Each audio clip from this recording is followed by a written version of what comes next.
Y a-t-il une différence entre la consécration et l'ordination? Alors, très bonne question, question d'ailleurs complexe. Je pense qu'il faudrait être plusieurs à la traiter. Je pense que moi seul, je ne serais pas efficient, mais que d'autres, soit de l'équipe, soit, je ne sais pas, mais en tout cas que d'autres apporteraient aussi leur contribution à cette réponse. Alors, mais dans tous les cas, y a-t-il une différence? Je pense que, comme le dit un bien-aimé frère, notamment le bien-aimé frère Seb, donc Sébastien à la régie, je pense que, oui, il y a en effet une différence entre consécration et ordination. Consécration est un fait de Dieu. Hein? Consacrer est le fait de Dieu. C'est Dieu qui consacre. Dans Jérémie chapitre 1, au verset 5 là-bas, il dit « Avant que je ne te forme dans le ventre de ta mère, je te connaissais. Avant que tu ne sortes de son sein, je t'avais consacré. Je t'avais établi prophète. » D'accord? C'est Dieu. Consacrer, c'est le fait de Dieu. Les hommes ne consacrent pas. Donc consécration, qui est la nominalisation donc, du verbe consacrer, la consécration est le fait de Dieu. C'est Dieu qui consacre. Aucun homme ne peut consacrer. Seul Dieu. D'accord? Et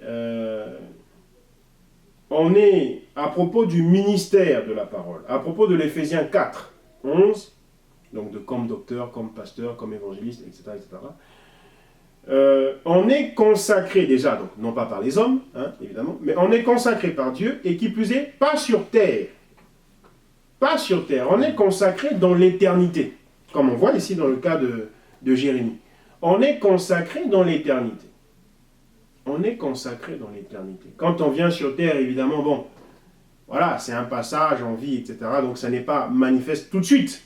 Ça devient manifeste que quelque temps après qu'on ait reçu le Seigneur, etc.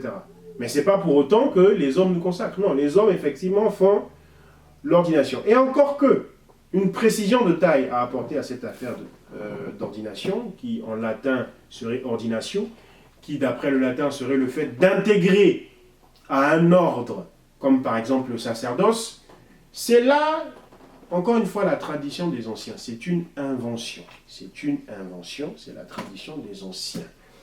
Voilà, ça vient du romanisme, donc de l'Église catholique, donc de l'Église du Vatican, ça vient de là, de l'Église romaniste. C'est pas quelque chose que les apôtres ont fait. Encore une fois, pour l'intégration au ministère de la parole, il n'y avait pas une affaire d'ordination. Le mot ordination n'existe nulle part dans les Écritures. En tout cas, pas à propos d'intégrer un frère au ministère de la parole. Encore une fois, on reconnaît le ministère. Ce n'est pas une affaire d'ordination. On reconnaît le ministère et les frères, les anciens qui étaient avant nous, qui ont exercé le ministère avant nous, qui reconnaissent en nous le ministère, nous recommandent dans la prière avec imposition de main. C'est tout. Il n'y a pas de mystère, il n'y a pas de simagrée, il n'y a pas de tralala, il n'y a pas de cinéma, il n'y a pas de grimace. Non, il n'y a rien.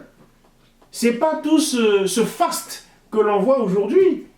Hein? On dirait on est à la célébration de Cannes, le festival de Cannes. Non, ça n'a rien à voir. Encore une fois, tout ce que nous voyons sur YouTube aujourd'hui, hein, qui est, comme je disais, quasiment Sodome et Gomorrhe, et qu'on appelle consécration ou d'ailleurs ordination, non, ce n'est absolument pas cela. Ce n'est absolument pas cela. Donc oui, il y a bien une différence. La consécration est le fait de Dieu, l'ordination est le fait des hommes. Mais quelle ordination? Une invention. Non seulement elle est le fait des hommes, mais qui plus est, elle est une invention. Une invention. Elle est un rajout, quelque chose qui a été introduit insidieusement dans l'Église, alors que dans la Bible, ça n'existe nulle part. Demeurez bénis, shalom.